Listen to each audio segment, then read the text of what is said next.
Hello everyone, आज की इस वीडियो में हम कैपिटल गेन अकाउंट स्कीम के बारे में डिस्कस करने वाले हैं कि कैपिटल गेन अकाउंट स्कीम क्या होती है, किस तरीके से आप इसको यूज़ करके अपना टैक्स सेव कर सकते हैं, कैसे आप इसको अकाउंट को क्लोज कराएंगे इनकम टैक्स की सारी कंप्लाइंसेस को करते हुए। इन सब चीज़ों के बारे में आज हम इस वीडियो में डिस्कस करेंगे। वीडियो थोड़ा लेंदी हो सकता है बट डेफिनेटली आपको बहुत सी इंपॉर्टेंट इन्फॉर्मेशन इस वीडियो से मिलने वाली है। तो पूरे वीडियो में बने रहिए और वीडियो पसंद आया हो तो वीडियो को लाइक और चैनल को सब्सक्राइब करना ना भूलें।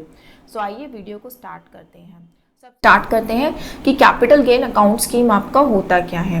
देखिए, अगर मैं आपको साफ सीधे शब्दों में बोलूं तो अगर आप कोई अपना लास्ट फाइनेंशियल ईयर में यानी कि फाइनेंशियल ईयर 23-24 में अगर आप जो है कोई अपना असेट सेल करते हैं, ठीक है, असेट यानी कि आपने कोई रेजिडेंशियल हाउस सेल करा, कोई लैंड एंड बिल्डिंग सेल करी या फिर कोई एग्रीकल्चर लैंड सेल करी आपने, या फिर आपके पास शेयर्स ही क्यों ना थे वो आपने सेल करे। ओके, सेल करने के बाद जो आपको सेल कंसीडरेशन आया, अपना कैपिटल गेन कैलकुलेट करने के लिए आपने क्या करा, उस सेल कंसीडरेशन में से अपनी परचेज वैल्यू हटाई और आपका कैपिटल गेन कैलकुलेट होके आ गया। अब उस कैपिटल गेन पे आपको देना होता है टैक्स। तो उसके ऊपर अगर आपकी प्रॉपर्टी है, लॉन्ग टर्म कैपिटल गेन है, तो आपको 20% पे करना पड़ेगा। अगर आपके शेयर्स वगैरह थे तो आपको 10% पे करना पड़ेगा। तो इस 20% को सेव करने के लिए अगर आप उस अमाउंट को, लोग कहते हैं कि अगर आप उस अमाउंट को फर्दर इन्वेस्ट कर देते हैं रेजिडेंशियल प्रॉपर्टी को परचेज करने के लिए, जिसके लिए आपको टाइम दिया जाता है 2 ईयर्स का। जब आपने वो प्रॉपर्टी सेल की थी वहाँ से 2 ईयर्स, और अगर आप कंस्ट्रक्शन कराना चाहते हैं किसी प्रॉपर्टी का, आप प्रॉपर्टी को कंस्ट्रक्ट कराना चाहते हैं तो क्योंकि कंस्ट्रक्शन में थोड़ा टाइम मिल लगता है तो उस केस में आपको 3 साल का टाइम दिया गया है। तो अगर आप 2 साल या फिर 3 साल के अंदर अंदर उस अमाउंट को फर्दर डिपॉजिट करा देते हैं, मतलब फर्दर इन्वेस्ट कर देते हैं उस प्रॉपर्टी में, तो आपको टैक्स नहीं देना पड़ता अपने कैपिटल गेन पे। तो अब यहाँ पे क्वेश्चन ये आता है कि मैंने प्रॉपर्टी तो फाइनेंशियल ईयर 2023-24 में सेल कर दी, बट मेरे पास इतनी जल्दी नई प्रॉपर्टी परचेज करने का कोई ऑप्शन नहीं है। हाँ, मुझे परचेज करनी है but it will take time. तो डिपार्टमेंट ये कहता है ठीक है, आप अपना टाइम लीजिए, बट मीनवाइल इस अमाउंट को, जो भी आपको सेल प्रोसीड आई है या फिर जो भी आपका कैपिटल गेन आपको अराइज हुआ है, इस अमाउंट को आप क्या करिए, बैंक में जाइए, वहाँ पर आप कैपिटल गेन अकाउंट अपना ओपन कराइए और वहाँ आप इस अमाउंट को डिपॉजिट करा दीजिए, सो दैट आप इस अमाउंट को किसी और पर्पज़ के लिए यूज़ ना कर पाए। डिपार्टमेंट को ये संतुष्टि हो जाए कि मैंने एसएससी से जो है वो अमाउंट एसएससी का लेके ब्लॉक करा दिया है, एसएससी इसको सिर्फ और सिर्फ रेजिडेंशियल प्रॉपर्टी में ही इन्वेस्ट करेगा मेरे दिए हुए टाइम के अंदर अंदर। अगर एसएससी ऐसा नहीं करता तो एसएससी को देना पड़ेगा टैक्स। तो इस पूरे प्रोसेस में जिस अकाउंट को आपने ओपन करा के वहाँ पे अपना अमाउंट डिपॉजिट कराया, उसको हम कहते हैं कैपिटल गेन अकाउंट। ठीक है, साफ बात इसमें यह है कि जो कैपिटल गेन अकाउंट है वो आपको एक मीडियम प्रोवाइड कर देता है कि आप अपना फंड, जब तक कि आप स्पेसिफिक असेट में इन्वेस्ट नहीं करते, आप इतने ही फंड मेरे अकाउंट में डिपॉजिट करा लीजिए, बट ये डिपॉजिट आपका ब्लॉक रहेगा, आप इसको किसी और पर्पस के लिए यूज़ नहीं कर पाएंगे। जब आपको प्रॉपर्टी मिल जाए तब आप मेरे से चेक ले जाना और उस प्रॉपर्टी की पेमेंट कर देना। ठीक है, तो ये होता है आपका कैपिटल गेन अकाउंट। ये आप कहाँ ओपन करा सकते हैं, सभी बैंक्स में ये फैसिलिटी अवेल है।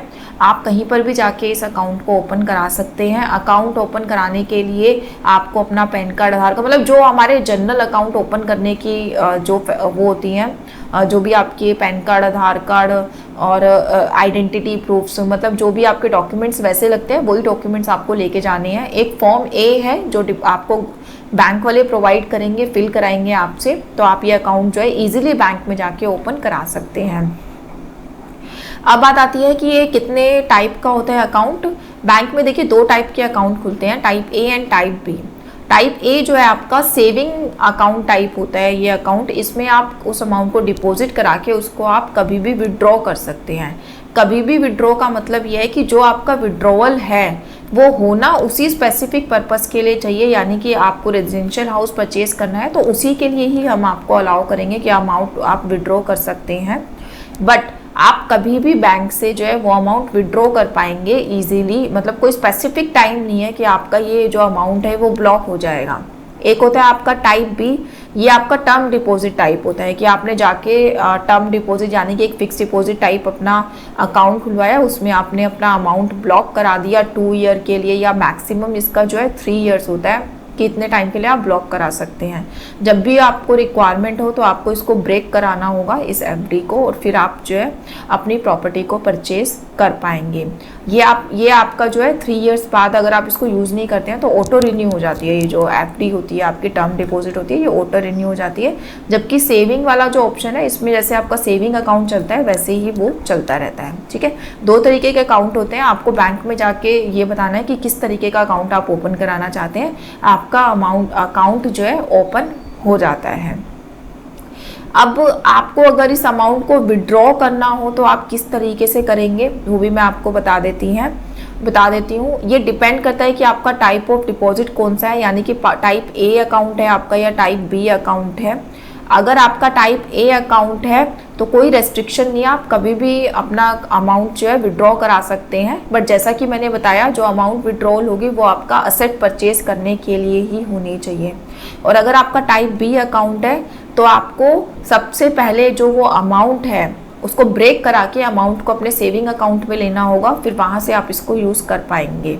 एज अ प्री मैच्योर आपको जो है उसको ब्रेक करना होगा और फिर इस अमाउंट को आप यूज़ कर पाएंगे।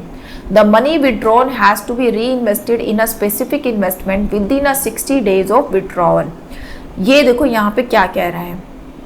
मान लीजिए आपने अमाउंट तो विड्रॉ करा दिया, लेकिन आपने आगे प्रॉपर्टी की पेमेंट अपनी 60 डेज के अंदर अंदर नहीं करी। आपने बैंक से अमाउंट विड्रॉ कराया, आपने अपने पास रख दिया या फिर आपने किसी और पर्पस के लिए उसको यूज़ कर लिया। आपने 60 डेज के अंदर अंदर जो है उसको उस पर्टिकुलर इन्वेस्टमेंट के लिए यूज़ नहीं किया, तो उस केस में बैंक ये कहता है आपको कि आपको 60 डेज़ के अंदर अंदर उस अमाउंट को यूज़ कर लेना है। अगर आपका अमाउंट यूज़ नहीं होता, समटाइम्स क्या होता है कि हमारी डील फाइनल होते होते रह जाती है, तो अगर कि आपका ये अमाउंट यूज़ नहीं होता उस पर्पस के लिए, तो आपको वो जो अमाउंट है वो दोबारा अपने कैपिटल गेन अकाउंट में डिपॉजिट कराना होता है। अगर आप नहीं कराएंगे ऐसा तो आपको उस अमाउंट पे जो टैक्स है वो पे करना पड़ सकता है उस फाइनेंशियल ईयर की रिटर्न को फाइल करते समय। ठीक है, अब यहाँ पे रिटर्न का जब बात आ जाती है तो अब रिटर्न से रिलेटेड भी हम डिस्कस कर लेते हैं कि इनकम टैक्स की रिटर्न में आपको किस तरीके से इसे ट्रीट करना है। ठीक है, अब एक बात और मैं इसमें कवर कर देती हूँ, अगर हम कर ही रहे हैं तो, कि ये अमाउंट आपको कब तक डिपॉजिट कराना है। अमाउंट आपको डिपॉजिट कराना होता है अपनी इनकम टैक्स की रिटर्न फाइलिंग की जो लास्ट डेट है उससे पहले। यानी कि अगर आप एक इंडिविजुअल है, आपकी जो लास्ट डेट है वो 31 जुलाई होती है रिटर्न फाइलिंग की। आपको 31 जुलाई से पहले इस अकाउंट को ओपन कराना है और इस अकाउंट में जो है इस अमाउंट को डिपॉजिट करा देना है। अदरवाइज आप इस जो टैक्स रिबेट है इसको आप अवेल नहीं कर पाएंगे। ठीक है, इस पूरे प्रोसेस को एक एग्जाम्पल से समझ लेते हैं। लेट्स सपोज मिस्टर ए हैं, इन्होंने क्या करा है फाइनेंशियल ईयर, यानी कि आपके लास्ट फाइनेंशियल ईयर में 2023-24 में जो है 20 लाख की एक प्रॉपर्टी को सेल किया है। ये प्रॉपर्टी इन्होंने परचेज करी थी 10 ईयर्स बैक, हम ये एग्जांपल ले रहे हैं, और ये कितने की परचेज करी थी, 5 लाख की परचेज करी थी।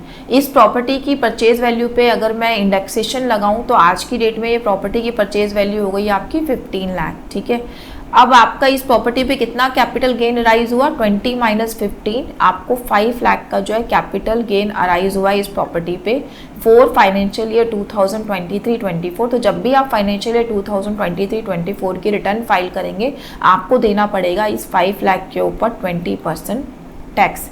तो मिस्टर ये कहते हैं कि मुझे टैक्स पे नहीं करना, क्योंकि मुझे तो इस अमाउंट को फर्दर इन्वेस्ट करना है अपनी किसी और प्रॉपर्टी में, तो मैं प्रॉपर्टी परचेज कर लूँगा तो मुझे ये टैक्स नहीं देना पड़ेगा।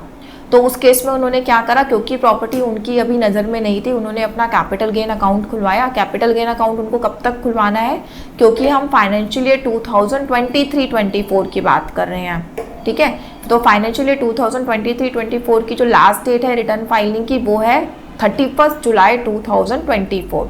तो मिस्टर ए को 31 जुलाई 2024 से पहले जो है इस अमाउंट को डिपॉजिट करा देना है कैपिटल गेन अकाउंट स्कीम के अंदर बैंक में जाकर उनको अपना अकाउंट ओपन कराना है और वहाँ इस अमाउंट को डिपॉजिट करा देना है। अब क्वेश्चन ये आता है कि मिस्टर ए को अमाउंट कितना डिपॉजिट कराना है। यहाँ पे सब एसएससीज बड़ा कंफ्यूज रहते हैं कि क्या उनको 20 लाख रुपए डिपॉजिट कराना है जो फुल कंसिडरेशन इनको आया था, या फिर सिर्फ एक कैपिटल गेन का अमाउंट यानी कि 5 लाख रुपए इनको डिपॉजिट कराना है। तो इसका जो आंसर है वो सेक्शन टू सेक्शन वेरी करता है आपका। तो मैं यहाँ पे आपको एक एडवाइस दूंगी कि जब भी आप इस तरीके की कोई डीलिंग करें तो आप अपने मन से कोई भी अमाउंट बैंक में जाके डिपॉजिट ना कराएं।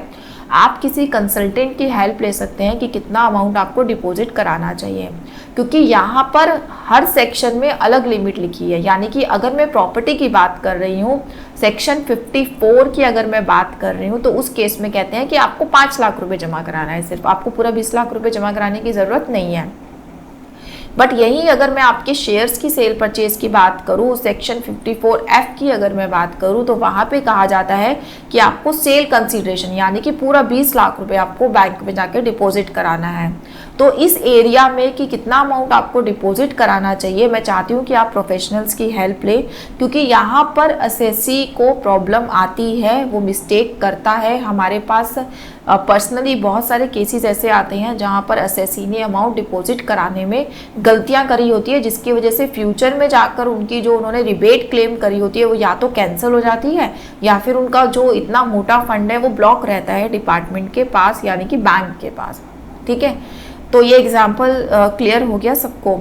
अब यहाँ पे ये बात आती है कि 31 जुलाई से पहले पहले मिस्टर ए को कराना है ये अमाउंट डिपॉजिट, और मिस्टर ए इस अमाउंट की प्रॉपर्टी कब तक परचेज कर सकते हैं, क्योंकि हम फाइनेंशियल ईयर 2023-24 की बात कर रहे हैं, तो यहाँ से 2 साल आगे, ठीक है, यहाँ से 2 साल आगे यानी कि 2 इयर्स का टाइम उनको दिया गया है कि वो प्रॉपर्टी को परचेज कर सकते हैं। और अगर वो कंस्ट्रक्शन कराना चाहते हैं तो 3 इयर्स के अंदर अंदर उनको नई प्रॉपर्टी को कंस्ट्रक्ट कराना है। और जब आप वो ये परचेज या कंस्ट्रक्शन कराएंगे तो वो अपने बैंक में जाएंगे, बैंक को अपनी जो विड्रॉल रिक्वेस्ट है वो सबमिट करेंगे, और उसके बाद वो अमाउंट विड्रॉ करके इस प्रॉपर्टी में इन्वेस्ट कर देंगे। अगर वो नहीं करते तो उस अमाउंट को उनको 60 डेज़ के अंदर दोबारा अकाउंट में डिपॉजिट कराना पड़ेगा, अदरवाइज उनको जो है टैक्स देना पड़ेगा इस अमाउंट पे।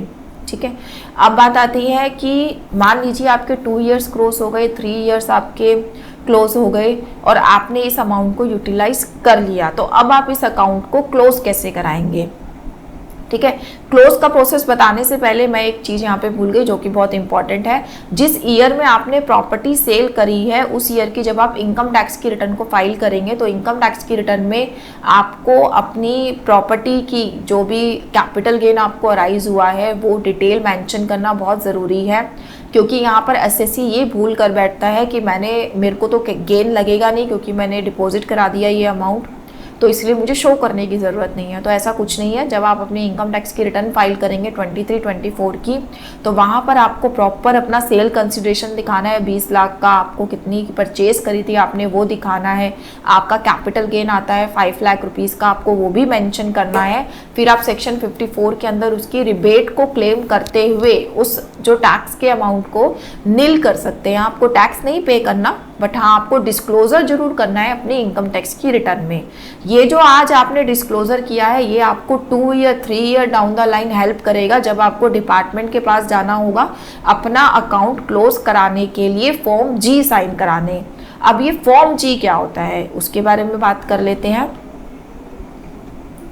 देखिए, कैपिटल गेन अकाउंट कितने तरीके के होते हैं, कैसे आपको इसको ओपन कराना है, किस तरीके से आप इसके थ्रू टैक्स सेव कर सकते हैं, ये सब कहानी तो हमने समझ ली। अब बात आती है कि आप इस अकाउंट को क्लोज कैसे कराना है आपको। जो 5 लाख रुपए मैंने कैपिटल गेन अकाउंट में डाले थे, मैंने 1 साल बाद प्रॉपर्टी परचेज कर ली, अकाउंट हो गया मेरा नील, अकाउंट में अब कोई फंड नहीं है। अब मैं चाहता हूँ कि इस अकाउंट को क्लोज करा दूँ, या क्लोज कराऊँ या नहीं कराऊँ, क्योंकि कैपिटल गेन अकाउंट क्लोज कराना इतना ईजी प्रोसेस नहीं होता। हाँ, आप इसको ओपन ईजिली करा सकते हैं, बट क्लोजिंग का इसका इतना ईजी प्रोसेस नहीं होता। इसको क्लोज कराने के लिए आपको किसी प्रोफेशनल की हेल्प भी चाहिए हो सकती है कि आपको कोई सीए हायर करना पड़े इस अकाउंट को क्लोज कराने के लिए। ऐसा क्यों? क्योंकि जब आप कैपिटल गेन अकाउंट को क्लोज कराने जाते हैं बैंक में, तो बैंक पूरी कंडीशंस अपनी सेटिस्फाई करता है कि आपने इनकम टैक्स की लाइबिलिटी पे करी या नहीं करी। ऑल्दो आपने उस अमाउंट को स्पेसिफाइड पर्पस के लिए यूज़ किया है, बट बैंक उस टाइम पे सब कुछ चेक करता है कि जिस पर्पस के लिए आपने डिपॉजिट कराया था उसी पर्पस में यूज़ किया है नहीं किया, आपने इनकम टैक्स के रिटर्न में डिस्क्लोज़ किया था या नहीं किया था, आपने अपने टैक्स की कंप्लाइंस की या नहीं की। उसके लिए जो बैंक होता है, बैंक के पास एक जो है फॉर्म होता है, फॉर्म जी। बैंक सीधा सा आपको कहेगा कि आप जाओ ये फॉर्म जी लेकर और अपनी जो जुडिशनल इनकम टैक्स ऑफिसर है उसका साइन ले आओ इस फॉर्म जी पर कि आपने सारी कंप्लाइंस अपनी जो है फुलफिल कर दी है। वो फॉर्म जब आप साइन करा लेते हो अपने जुडिशनल इनकम टैक्स ऑफिसर से, फिर आपको वो फॉर्म दोबारा बैंक में जाके डिपॉजिट कराना होता है, तब जाके आपका वो अकाउंट जो है क्लोज होता है। ठीक है। अब जो आपका जुडिशनल इनकम टैक्स ऑफिसर है वो ऐसे ही तो साइन कर नहीं देगा उस फॉर्म पे। जब आप उसके पास साइन कराने जाएंगे तो वो आपसे 10 चीज़ें पूछेगा कि जिस ईयर में आपको ये कैपिटल गेन हुआ था, आपने रिटर्न में दिखाया था नहीं दिखाया था, आपने जो डिडक्शंस क्लेम करी उस साल में वो सही क्लेम करी या गलत क्लेम करी, या फिर आपने इनकम अपनी कम ज़्यादा तो नहीं दिखा दी। वो पूरी रिटर्न आपकी थोरोली चेक करेगा जब भी आप फॉर्म जी साइन कराने जाएंगे। किस टाइम की रिटर्न? जिस टाइम आपने उस प्रॉपर्टी को सेल किया था उस टाइम की रिटर्न। इसीलिए थोड़ी देर पहले जो मैंने बोला था कि आपको अपनी इनकम टैक्स की रिटर्न को बहुत अच्छे से फाइल करना है, उसमें पूरी डिटेलिंग देनी है अपनी प्रॉपर्टी की। तो इसलिए वो डिटेलिंग इम्पॉर्टेंट है, क्योंकि बाद में आपकी ये return income tax officer check करने वाला है, उसके बिना वो आपको फॉर्म जी साइन नहीं करके देगा। और बिना फॉर्म जी के आप जो है अपने अकाउंट को क्लोज नहीं करा सकते, क्योंकि बैंक को गाइडलाइन है कि पहले उनके पास इनकम टैक्स से फॉर्म साइन होके आएगा, तभी जो है वो आगे जो अकाउंट है उसको क्लोज करने के लिए प्रोसीड कर सकते हैं। ठीक है। अब आप जब आप ऑफिसर के पास जाएंगे फॉर्म को साइन कराने के लिए, तो आपको क्या क्या डॉक्यूमेंट लेके जाने हैं। आपको इनकम टैक्स ऑफिसर के पास जाने से पहले अपना फॉर्म जी, जो मैं अभी डिस्कस कर रही हूँ आपसे, वो फॉर्म जी लेके जाना होगा। फॉर्म जी दिखता कैसे है वो मैं अभी आपको दिखा देती हूँ। वो आप गूगल से भी डाउनलोड कर सकते हो या आपका बैंक दे देगा, उसको जस्ट आपको फिल करना है। आपके जो अकाउंट की इन्फॉर्मेशन है वो आपको डालनी होती है और उसमें इनकम टैक्स ऑफिसर और बैंकर दोनों को साइन करने का ऑप्शन होता है। तो आपको इनकम टैक्स ऑफिसर से साइन करके लाना है, करा के लाना है विद स्टैम्प। फिर आपको उसको जो है अपने इनकम टैक्स बैंक को दे देना है, बैंक भी उसको साइन एंड स्टैम्प करेगा, तब वो आपके अकाउंट को क्लोज करेगा। तो इनकम टैक्स ऑफिस जाते समय आपको अपना फॉर्म जी लेके जाना है, फिल करके आपको अपनी इनकम टैक्स की रिटर्न लेके जानी है। कब की रिटर्न लेके जानी है? जिस ईयर में आपने प्रॉपर्टी को सेल किया था। रिटर्न के साथ साथ आपको उसकी कंप्यूटेशन भी लेके जानी है। उसमें वो पूरा चेक करेंगे कि आपने जो कैपिटल गेन कैलकुलेट किया है वो सही कैलकुलेट किया है या नहीं किया। ठीक है। अपार्ट फ्रॉम दिस आपको प्रॉपर्टीज़ के अपने सारे पेपर लेके जाने हैं। कब कब के? जब आपने प्रॉपर्टी सेल करी तब के पेपर्स भी, और जिस ईयर में आपने परचेज करी थी परचेज के डॉक्यूमेंट भी आपको लेके जाने हैं। देन एप्लीकेशन कॉपी, एक एप्लीकेशन आप बना के लेके जाएंगे इनकम टैक्स ऑफिसर के पास कि आप इस फॉर्म जी को साइन कराने आए हैं। आपका XYZ कोई भी अकाउंट है आपका कैपिटल गेन अकाउंट, और उसमें आपका इतना फंड आपने डिपॉजिट कराया था, आज आप उस फंड को यूज़ कर चुके हैं और कोई आपके ऊपर टैक्स लायबिलिटी नहीं है, तो वो फॉर्म साइन कर दिया जाए। तो ये इस तरीके से एक एप्लीकेशन आपको बना के लेके जानी होती है। इसके अलावा जो भी आपका कैपिटल गेन अकाउंट है, अगर वो टाइप ए यानी कि सेविंग टाइप का है तो आप अपनी पासबुक ले जाइए। अगर वो टर्म डिपॉजिट टाइप का है तो आप अपने अकाउंट की स्टेटमेंट उसके पास ले जाइए। ऑफिसर सब कुछ चेक करेगा, फिर वो आपको फॉर्म जी साइन करके देगा। और मैं बार बार बता रही हूँ, फॉर्म जी साइन करने के बाद आपको बैंक दोबारा जाना है, फॉर्म जी डिपॉजिट कराना है, जो बैंक की अदर डॉक्यूमेंटेशन है वो आपको करनी है, फिर आपका अकाउंट जो है क्लोज हो जाएगा। अब यहाँ पे एक क्वेश्चन आता है सबके माइंड में कि क्या ज़रूरी है ये अकाउंट क्लोज कराना? जो मैंने पैसे इसमें डिपॉजिट कराए थे वो पैसे तो मैंने सारे यूज़ कर लिए, तो अब क्या ज़रूरी है कि इस अकाउंट को क्लोज कराया जाए? क्योंकि आज अगर आप फॉर्म जी लेने जाते हैं डिपार्टमेंट में या किसी टैक्स प्रोफेशनल की आप हेल्प लेते हैं तो अननेसेसरी आपका ह्यूज अमाउंट जो है एक्सपेंड होता है इसमें। तो लोगों को ये दिमाग में आता है कि क्या ज़रूरत है क्लोज कराने की। तो ये एडवाइजेबल है कि आप इस अकाउंट को क्लोज कराएं। अगर आप इस अकाउंट को क्लोज नहीं कराते हैं तो फ्यूचर में आपको बहुत सारी चीज़ों को फेस करना पड़ सकता है, तो आप इस अकाउंट को ज़रूर क्लोज कराएं। अभी तक जो हमने सारी पिक्चर यहाँ पे डिस्कस करी वो एक ऐसे कैपिटल गेन अकाउंट की थी जिसका आप अमाउंट यूटिलाइज कर चुके हो स्पेसिफाइड पर्पस के लिए। अब केस ऐसा भी होता है कि मैंने उस अकाउंट में 5 लाख रुपीस डिपॉजिट तो करा दिए, बट मेरे 3 इयर्स पूरे निकल गए। 3 ईयर्स से ज़्यादा के लिए तो मैं अकाउंट ही ओपन नहीं करा सकती। 3 इयर्स मेरे पूरे निकल गए किसी भी रीज़न से, कोई भी रीज़न हो सकता है XYZ, मैं उस अमाउंट को जो है यूज़ नहीं कर पाई अपनी रिटर्न फाइलिंग के लिए, सॉरी उस अमाउंट को आप यूज़ नहीं कर पाए किसी फर्दर असेट को परचेज करने के लिए, तो अब क्या होगा? देखिए, इसके रिगार्डिंग लॉ में साफ साफ लिखा हुआ है कि आपको 2 साल के अंदर अंदर प्रॉपर्टी ले लेनी है या 3 साल के अंदर अंदर प्रॉपर्टी को कंस्ट्रक्ट करा लेना है। अगर आप ऐसा नहीं करते तो जिस भी ईयर में ये आपकी डेडलाइन कवर हो रही है उस ईयर में हम ये मान लेंगे कि जितना आपने उस टाइम पे यानी कि 2023-24 में जितना मैंने टैक्स सेव करा वो आपको आज की डेट में as a deemed capital gain tax देना होगा।